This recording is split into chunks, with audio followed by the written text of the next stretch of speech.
Do you know why whales float when they die?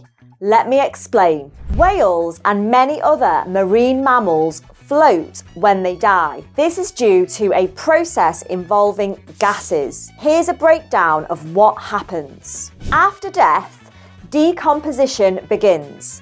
In this process, the whale's tissues are broken down by bacteria, and this releases gases such as carbon dioxide and methane. These gases will accumulate inside the whale's body, making it bloat and become more buoyant. This, combined with the blubber that whales possess, will make the whale float to the surface.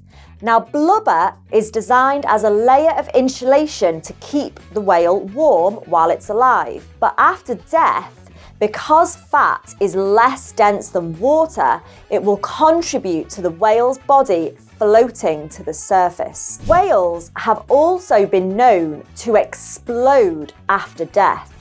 This is due to the gases. The gases build up inside the whale's body, and if they can't escape, the pressure will build and build and build and build until the whale explodes. Follow me for more biology content like this.